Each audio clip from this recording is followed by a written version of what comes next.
बिस्मिल्लाहिर्रहमानिर्रहीम। मैं हूं doctor Abdul Jabbar Khan. Doctor Abdul Jabbar Khan official YouTube channel से आपसे मुखातिब हूं। आज गुफ्तगू होगी, फिर से कीमतें बढ़ रही हैं और अफरात ज़र भी बढ़ रहा है। एक आइटम सिर्फ मैं आपकी खिदमत में पेश करता हूं, वो है घी और तेल। बुनियादी शय है जो कि हर किचन में इस्तेमाल होती है, हर घर में, हर बावर्ची खाने में हर फर्द को इस्तेमाल करना होती है। ये बुनियादी आइटम है, आटे की तरह, चावल की तरह, चीनी की तरह और घी, तेल, ये दालें वगैरह, ये चंद चीज़ें हैं, सब्ज़ियाँ जो बराह रास्त हर आदमी के बजट को मुतासिर करती हैं, हर ख़ानदान के बजट को मुतासिर करती हैं।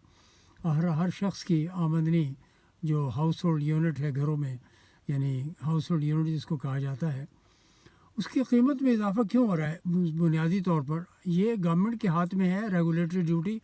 आज मैं आपको अर्ज़ करूँ कि 45% यानी 100 पर 45 रुपया टैक्स आप दे रहे हैं, ड्यूटी आप दे रहे हैं तमाम घी और तेल पर।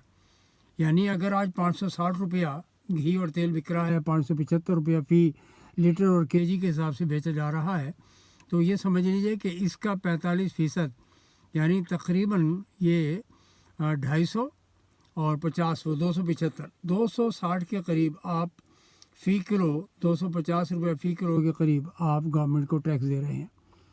और ये टैक्स इसलिए कि हुकूमत को टैक्स चाहिए, रेवेन्यू चाहिए, तरक्यात के लिए, अखराजात के लिए, अपने गवर्नमेंट को चलाने के लिए, एडमिनिस्ट्रेशन चलाने के लिए। ये तो सिर्फ घी और तेल की बात है। अभी पीछे उन्होंने कहा कि जी हमने जो है 7.9 7.9% पे हम अपनी महंगाई अफरात ज़र ले आए, महंगाई की शरह ले आए हैं। जनाब ये तो फिर बढ़ रही है। मामला ये है कि इनसे हुकूमत नहीं चल रही, इकनॉमिक इंडिकेटर्स इनसे मैनेज नहीं हो रहे, मुआशियात इनसे मैनेज और कंट्रोल नहीं हो रही है। और on the top of everything नाज़रीन, मैं अर्ज़ करता चलूँ कि अभी इंटरनेशनल मॉनेटरी फ़ंड का डेलीगेशन भी आएगा।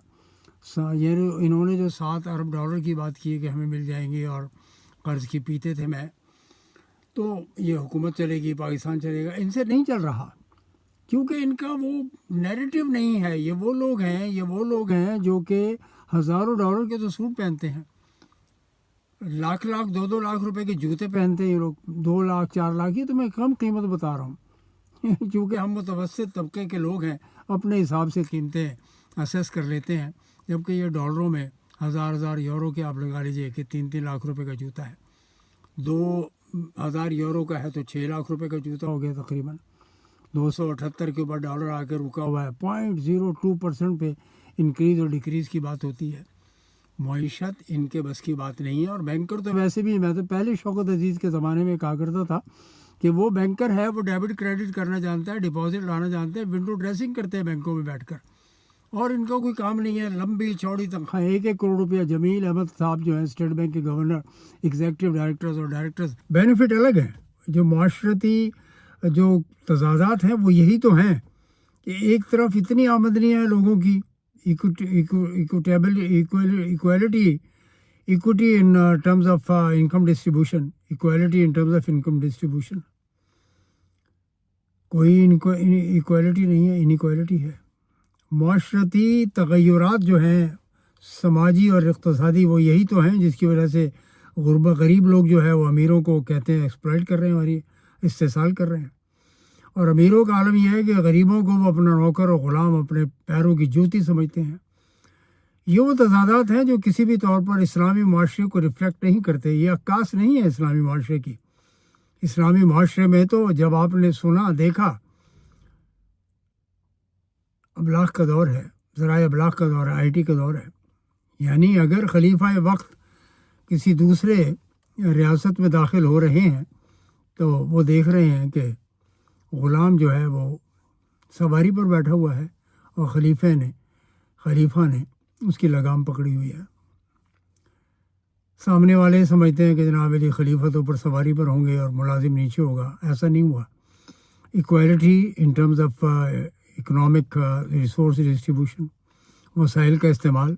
आखिर कौन इसका ज़िम्मेदार होगा? सूद पर चलने वाली हुकूमत, अल्लाह रसूल से जंग के मुतरादिफ नतीजे क्या निकलेगा? वो यही निकलेगा, खैर व बरकत उड़ जाएगी।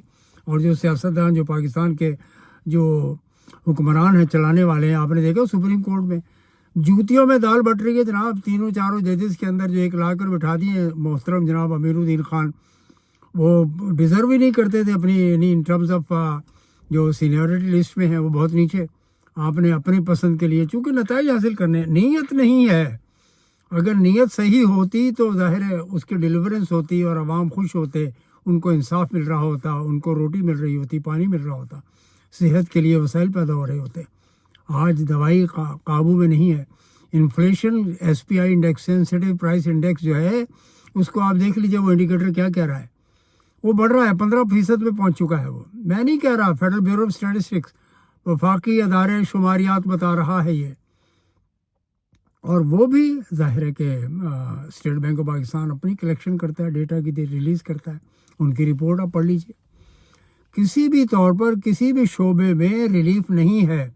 ٹرانسپورٹ کے شعبے میں, ہیلتھ کے شعبے میں, پرائسز لے لیجیے, کھانے پینے کی اشیاء لے لیجیے, فوڈ انفلیشن کو اکاؤنٹ کر لیجیے, یعنی کھانے پینے کا جو افراط زر ہوتی ہے اس کو لے لیجیے, اور باقی انڈیکیٹرز جتنے بھی ہیں شماریات میں وہ آپ کو ظاہر ہے بتا دیتے ہیں کہ پاکستان کہاں کس جگہ کھڑا ہوا ہے.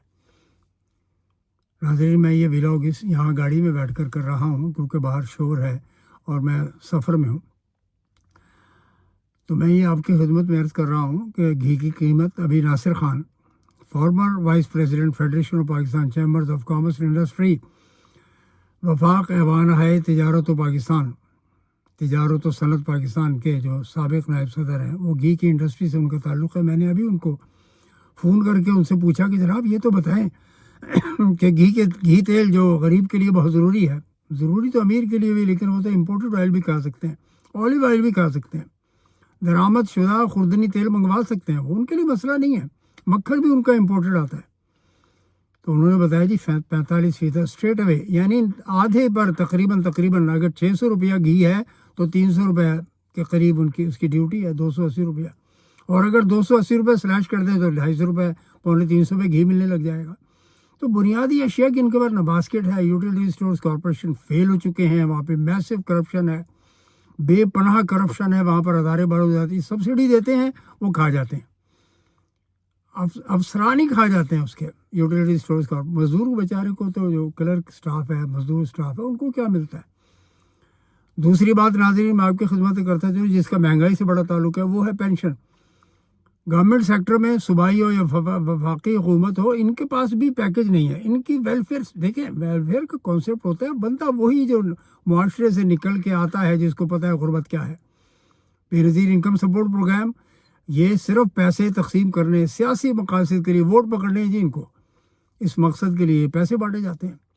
ابھی روبینہ صاحبہ نے وزٹ کیا, جا کر کراچی میں بات کر رہی ہیں غربت کے بارے میں کہ ہم بے نظیر انکم سپورٹ پروگرام کو بہتر کر رہے ہیں, اور معاشی یعنی لوگوں کو اپنے قدموں پہ کھڑا کرنا چاہیے, اپنے پیروں پہ کھڑا ہونا چاہیے.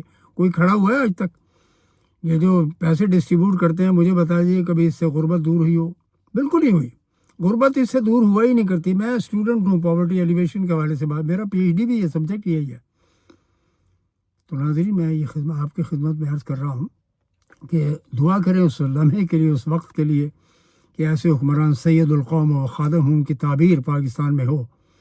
یعنی وہ ہوں سید, لیڈر ہوں, حکمران ہوں, لیکن خادم ہوں. خادموں کی طرح عوام کی خدمت کریں, تبھی تو جینے میں مزہ آئے گا. ایسا بھی جینا کیا جینا, غریب کا روز کا مرن ہے, روز مرتا ہے روز جیتا ہے. یہ وہ مسائل و مشکلات ہیں کہ موجودہ حکومت شہباز شریف, جس کا سپورٹ حاصل ہے MQM, جس کا سپورٹ حاصل ہے پاکستان پیپلز پارٹی, جن کے خود صدر پاکستان کے صدر, پارٹی کے صدر پاکستان کے صدر ہیں, ان کا یہ سبجیکٹ نہیں ہے مہنگائی, غریبی, غربت. اس کے لیے آپ سوچئے, سمجھیے اور فیصلہ کیجئے کہ ہمیں آئندہ آنے والے دور میں کیا کرنا ہے. ملک و قوم اور ملت کی تعمیر کے لیے ہمیں کتنا سنجیدہ ہونا ہوگا. آج کے لیے اتنا ہی. ڈاکٹر عبدالجبار خان کو اجازت دیجیے. سبسکرائب کیجیے اس چینل کو, اور اس کو سپورٹ کیجیے, کامنٹ کیجیے, شیئر کیجیے. والسلام.